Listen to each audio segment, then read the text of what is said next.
got ice cream. All right. Yeah.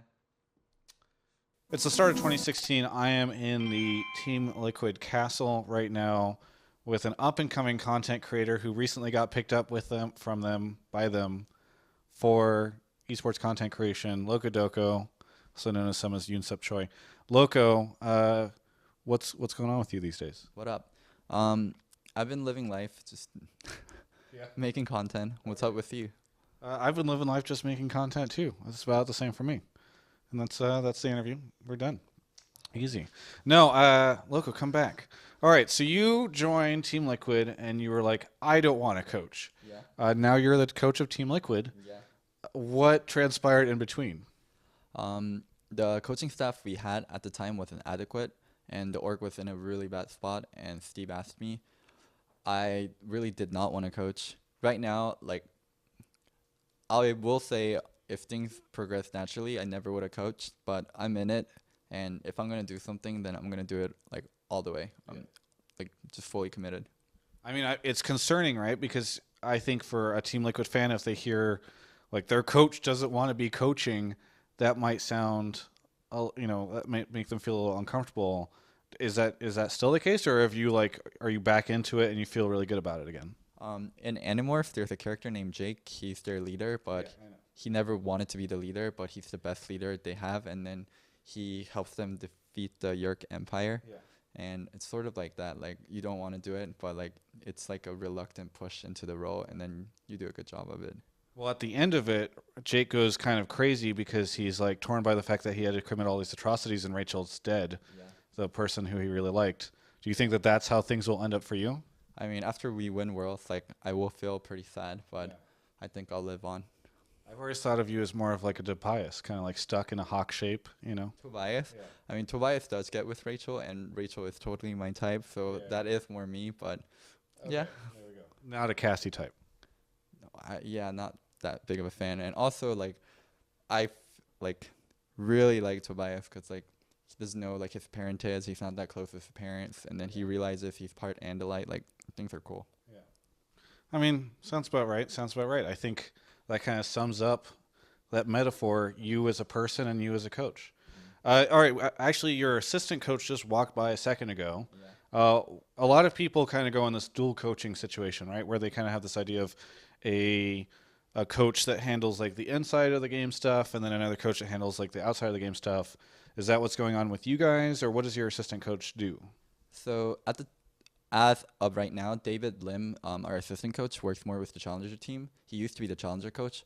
He's going to move up to working with the main team, but right now getting the Challenger team into the qualifiers is really important, and he's been working with them for a long time. So it's better at the moment that he's working with Challenger coach. Once he moves up, I'll teach him a lot of the stuff that I've experienced in like my 5-6 years in esports. So he's basically going to be a better version of me in a year, hopefully. Okay. Hopefully, indeed. You guys are going to have this 10-man roster. How's that going to work? Is it going to be like just on a random day you're like, Phoenix, I choose you and you throw them in? Or because you're, I think, the first person in North America to be coaching a team that you get to pick from like 10 different players to throw in on any given day. So how is this going to work, or have you guys figured that out yet? We're in the process of figuring it out. I have a good idea. Yeah. There was actually a large amount of people who, whenever you announced becoming the coach, were pretty disappointed because they've grown to really enjoy your content. What is the status of you as a content creator given your full-time coaching gig? So I coach 10 players. I bounce between both teams. Sometimes I wake up at 7 a.m. and get a shoot in between 8 to 9. Our day usually starts at 10. I skip an hour or two of sleep every day working on scripts, so I personally cut sleeping time to do content creation on the side. Okay. So people should expect to still see content from you during the split? Yeah, definitely. Okay, cool. Do you think, I'm curious actually, because you'll be in a unique position where not only will you be a content creator, but you'll also have all this information that you're learning and dealing with on a daily basis being a coach. How much of your coaching career do you think will inform the content that you're creating? Literally zero. Like, I won't use any of like scrim stuff or anything that can affect our gameplay or rebuild gameplay for other teams in my content.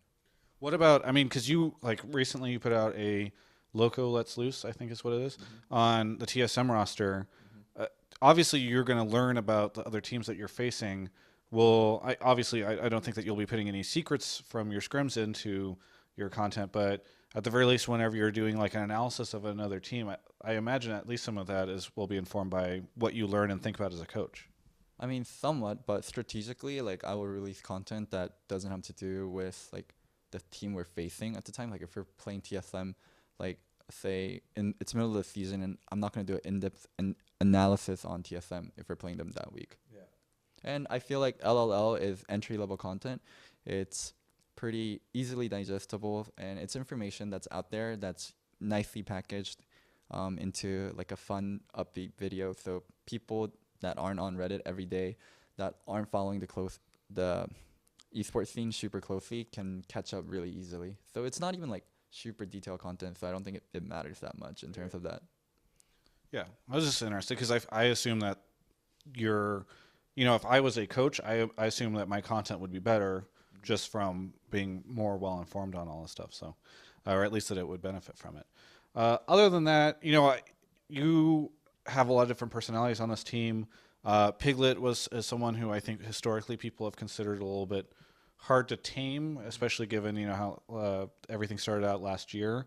What is your relationship with the players? And in the past, I think people were a little bit concerned that you on TSM didn't have the respect of all the players, or at least that's how it seemed from the outside. So what is it like now that you're on Team Liquid? Piglet's actually like pretty surprising. I think on first day, like I set things straight. Piglet tried to give me attitude. I told him in the past, a lot of the coaches had a hard time working with you, and none of them are working with you now. If you give me attitude, no one else on the team will ever work with you. So either listen to me or deal with it. And Piglet's actually been really submissive. So we've actually had a talk recently about him talking more and him saying his ideas instead of not just going with the flow. The team atmosphere and the team mood has been really, really great. I actually think we'll do pretty well. Yeah. Do you feel like you have the respect of all the players right now? Yes. Okay. That's good. Do you bring out like a whip? Is that how you get their respect, or is there some secret besides talking to them? Koreans are really big. We like to hit players when they don't listen. So, The violence. I see. That's what it is. Right. You're joking because there will be some people on Reddit that are like, wait, is that true?